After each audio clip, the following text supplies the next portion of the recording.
할렐루야, 가치관의 역전을 주의하라 라는 제목으로 말씀의 은혜를 함께 나눕니다.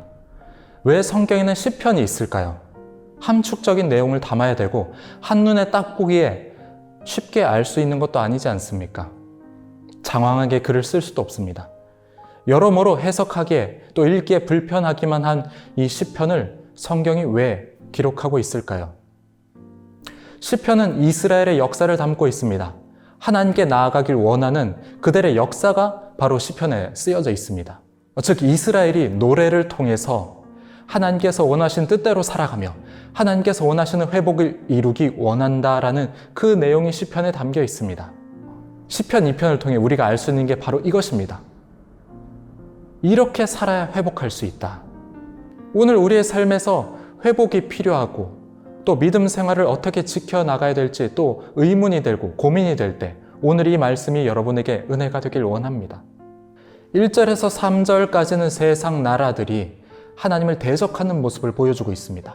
1절에서는 이제 헛된 일을 꾸미는 모습, 그리고 2절에서는 세상 군왕들과 관원들이 하나님을 대적하는 모습, 그리고 3절에서는 그들이 하나님의 통치에서 벗어나려고 하는 모습을 보여줍니다.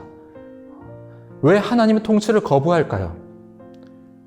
자신들이 선택하고 싶은 겁니다. 내가 원하는 대로, 내가 느끼는 대로, 나에게 유익이 되는 대로 선택하고 싶은 겁니다. 그러니 하나님의 통치를 받을 수가 없습니다.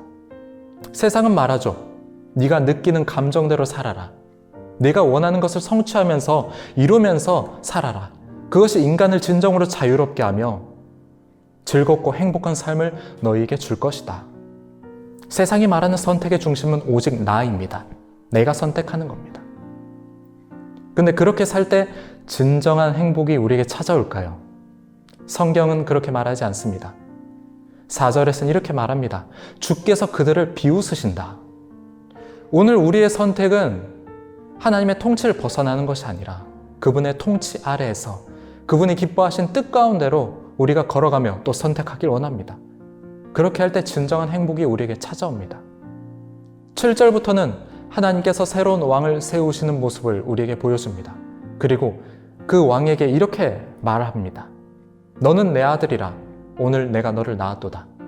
이 말씀 뒤에 하나님은 자신이 택한 그 왕에게 세상과 열국을 기업으로 주겠다. 그렇게 약속을 하십니다. 이 말씀은 예수 그리스도에 관한 것입니다. 하나님께서는 예수님을 이 땅의 통치자, 왕으로 세우셨습니다. 그분에게 이 세상 모든 것을 기업으로 주셨습니다. 우리는 그분의 소유가 됐고요. 그럼 이제 우리가 어떻게 살아가야 되는가? 그것이 12절에 나타납니다. 그의 아들에게 입맞추라. 그렇지 아니하면 진노하심으로 너희가 길에서 망하리니 그의 진노가 급하심이라. 여호와께 피하는 모든 사람은 다 복이 있도다. 이것이 그리스도인의 삶의 원칙이 되어야 합니다. 우리의 생각과 우리의 판단을 따라 나아갈 때는 그 길은 망할 수밖에 없다는 것입니다. 그리고 주님께 피하는 자, 주님의 말씀 앞에 무릎 꿇고 주님의 통치 앞에 무릎 꿇고 그분의 뜻 가운데 살아가려고 하는 그 모든 사람들은 복을 누리게 될 것입니다. 세상을 살아가면 살아갈수록 우리는 신앙생활이 가치의 싸움이라는 것을 알게 되지 않습니까?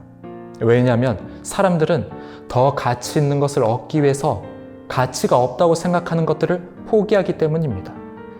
우리가 선택하는 것들 그리고 포기하는 것들을 보십시오.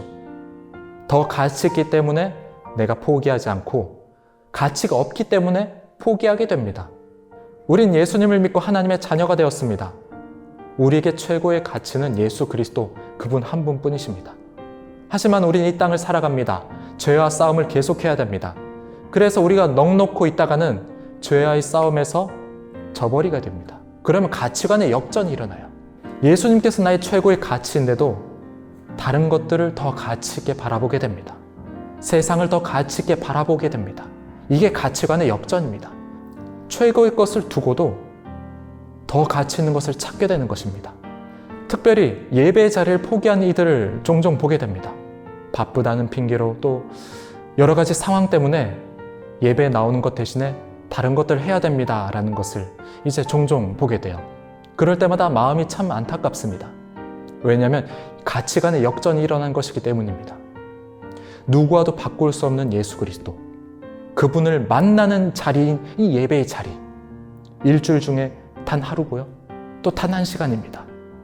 그 시간을 빼서 내가 주님 앞에 나아가지 못한다면은 과연 예수님께서 나의 최고의 가치라고 말할 수 있겠습니까? 그분을 따르는 그리스도인이라고 말할 수 있겠습니까? 하나님께 시간을 쓰고 싶지 않다는 거예요. 예배보다 나에게 더 중요한 것, 더 가치 있는 것이 있기 때문에 그 시간은 나에게 버려지는 시간입니다. 그래서 나는 예배드리지 않습니다. 이 가치관의 역전이 일어나는 모습을 보게 될 때 참 마음이 안타깝습니다.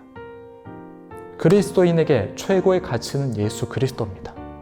그분 앞에 나아가는 예배의 자리, 그분과 함께 살아가는 우리의 삶의 자리, 그분의 뜻대로 살아가는 모든 환경 가운데서 무엇이 가장 소중한가, 무엇이 가장 가치 있는가, 그것을 우리가 잊어버려서는 안 됩니다. 오늘 하루 주님이 무엇과도 비교할 수 없는, 우리가 놓칠 수 없는 최고의 가치임을 기억하면서 우리의 삶 가운데서 주님의 뜻 가운데로 살아가는 성도 여러분 되시기를 주님의 이름으로 축복합니다.